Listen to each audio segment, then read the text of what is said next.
就这阵法，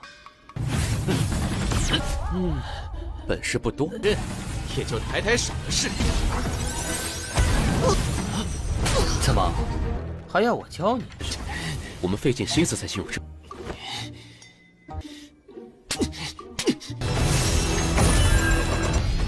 这空间中，师兄，我们二人就先进。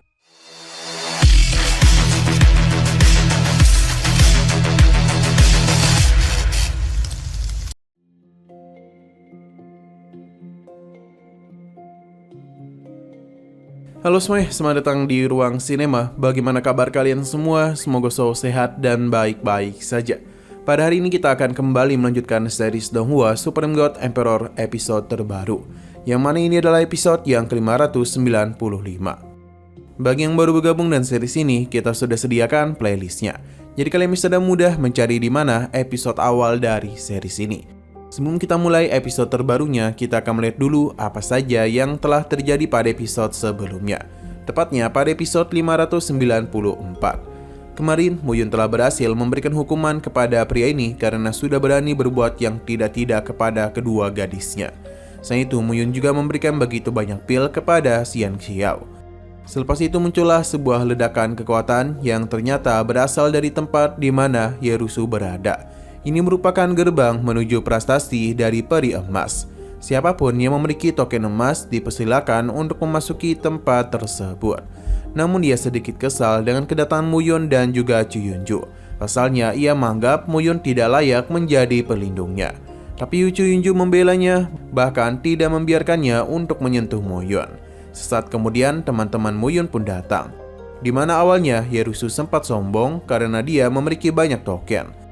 Namun selepas melihat Muyun yang memiliki banyak token darinya, membuat ia seketika saja terdiam. Sekarang kita akan melanjutkan episode terbarunya. Atas apa yang terjadi sebelumnya, seharusnya kini Yerusu sudah tak bisa berkata-kata lagi. Namun ia tidaklah terima dan meminta Muyun untuk selalu mengingat identitasnya. Karena bagaimanapun dia hanyalah murid dari kekuatan tingkat perunggu saja. Di hadapannya Muyun tidaklah boleh sombong. Tapi Muyun mengingatkan janji dia sebelumnya, di mana Yerusu harus memanggilnya sebagai kakak. Sebenarnya dia cukup kesal, namun segera ditenangkan oleh Yehusiang, karena ia bisa saja kehilangan 9 token peri emas dan tidak dapat memasuki gerbang di sana. Yerusu sangatlah kesal dan berjanji akan menunjukkan kalau Muyun hanyalah seorang pecundang saja. Dia pun segera masuk ke dalam gerbang tersebut, disusul juga oleh Muyun bersama yang lainnya. Tapi hanya mereka berempat saja yang masuk kemari. Melihat adanya sebuah formasi, jadi Yehusiang pun menyerahkan semua ini kepada Muyun. Sementara Yerusu mengatakan kalau formasi ini cukup dia saja yang menghancurkannya. Serangan langsung saja dia lakukan, di mana retakan pun tercipta. Ini tentu saja membuat Yerusu semakin percaya diri kalau formasi kecil ini bisa dengan mudah dirinya atasi. Namun sesaat kemudian dia malah dibuat terpental. Tidak ingin malu, dia pun bangkit kembali dan meningkatkan serangannya. Tapi hasilnya tetap sama. Yerusu lagi dan lagi harus terpental. 就这阵法，本事不多，也就抬抬手的事。 Bagi mereka, jika terus seperti ini, maka yang ada malah Yerusu yang terluka. Jadi lebih baik dia itu tidak perlu memaksakan diri lagi. Karena itulah mereka harus menyerahkan semua ini kepada Muyun. Terlebih lagi dia itu sangatlah hebat dalam teknik formasi. Sementara Yerusu diminta untuk pulang minum obat dan berlatih kembali. Bagi Yerusu, Muyun tidaklah mungkin bisa menghancurkan formasi di sana. Tapi Muyun menjelaskan kalau formasi ini bisa saja dia hancurkan. Namun saat ini ia tidak ingin saja. Ia pun mengingatkan mereka di saat dirinya baru masuk ke dalam tempat ini, ada seorang anjing yang langsung mencuri token peri emasnya. Sekarang merupakan waktu yang tepat untuk dia menghukum anjing tersebut. Yerusu tahu kalau itu adalah dirinya, namun ia tidak ingin meminta maaf kepadanya. Yerusu tahu kalau itu adalah dirinya, namun dia tidak ingin meminta maaf kepadanya. Muyun tidaklah memerlukan hal itu karena yang dia inginkan hanyalah menamparnya saja. Tanpa berlama-lama, Muyun langsung memberikan satu tamparan manja kepadanya. Ini tentu membuat Yerusu menjadi sangat kesal. Jangan segera menenangkannya karena bagaimanapun mereka sudah sampai sejauh ini. Lebih baik mereka menuruti perkataan Muyun untuk menampar dirinya sendiri, sebab itu lebih baik daripada ditampar oleh orang lain. Mau tidak mau, Yerusu pun menampar dirinya sendiri sebanyak 3 kali. 怎么还要我教你？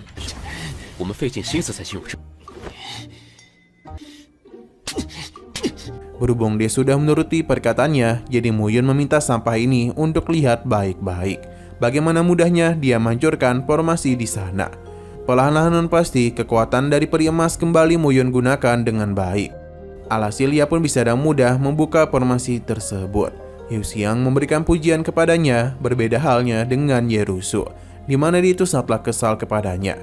Ia berjanji saat prestasi itu dia dapatkan, maka Muyun adalah orang pertama yang dia habisi.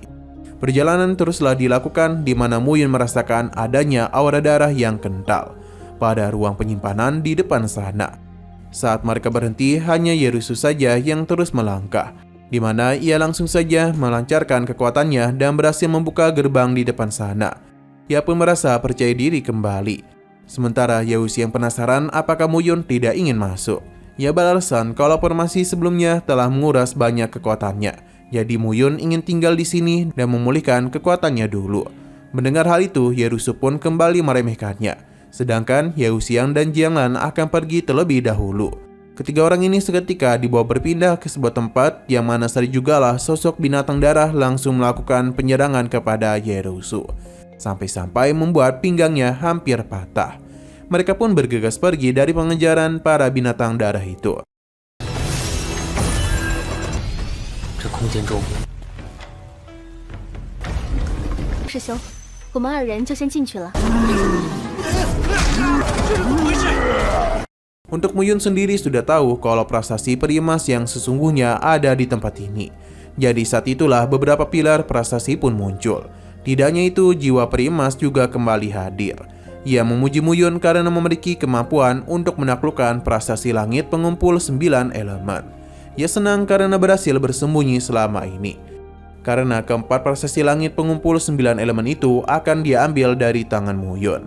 Tapi sebelum itu terjadi, Muyun segera memberikan perlawanan yang membuat jiwa peri emas tersadar kalau ternyata Muyun telah menguasai teknik dari prasasti langit pengumpul 9 elemen. Peri emas benar-benar kesal padahal ia sudah menghabiskan waktu selama 10.000 tahun lamanya. Namun pada akhirnya ia tidaklah mendapatkan apapun di sini. Muyun akan menunjukkan apa itu prasasti langit pengumpul elemen yang sesungguhnya, di mana saat ini kekuatan peri emas akan Muyun serap sepenuhnya. Tapi dia mengingatkan kalau dirinya adalah peri emas agung. Kekuatan ini sudah sangat cukup untuk membuat Muyun hancur. Tapi Muyun tidak memikirkan hal itu dan dia mengeluarkan suci untuk bisa menyerap kekuatan itu bersama-sama. Peri emas pun menjadi sangat panik, sedangkan Muyun kini telah berhasil mencapai peri langit tingkat 5. Begitu pula dengan Shuchi. Ia memberitahu kalau ada tekanan yang membatasi ranahnya, jadi seharusnya Shuchi ini dapat menerobos lagi. 不可能！老子可是大罗金仙，怎么讲真正的90夺天？血池。 此地有境界压制。 Nah, sayang sekali lagi seru-serunya episodenya harus bersambung dulu. Namun sebelum kita akhiri, seperti biasa kita akan melihat preview bagian selanjutnya. Di sini, Chu Yunju penasaran mengapa mereka begitu lama, yang membuat Qian Xiao yakin kalau dia sangatlah merindukan Muyun. Ini seketika saja membuat Chu Yunju menjadi salah tingkah, karena tidak ingin perasaannya diketahui oleh orang lain. Tapi dari sini sudah sangat kelihatan. Nah, sesaat kemudian Chu Yunju dan yang lainnya pun dibuat terkejut dengan keluarnya Yerusu, di mana dia itu terlihat babak belur. Sementara Muyun keluar dengan pancaran kekuatan yang sangat besar. 怎么还不出来？我才没有想他呢。 Oke, sekian dulu pada video kali ini. Untuk video selanjutnya akan segera hadir. Jadi bagi kalian yang mengikuti series ini, langsung saja klik subscribe dan aktifkan loncengnya. Terima kasih yang sudah menonton video sampai habis. Jika kalian suka pada video ini, klik like dan share ke teman-teman kalian tentang channel ini. Dan ditunggu aja kelanjutannya. Oke, sampai jumpa di video selanjutnya.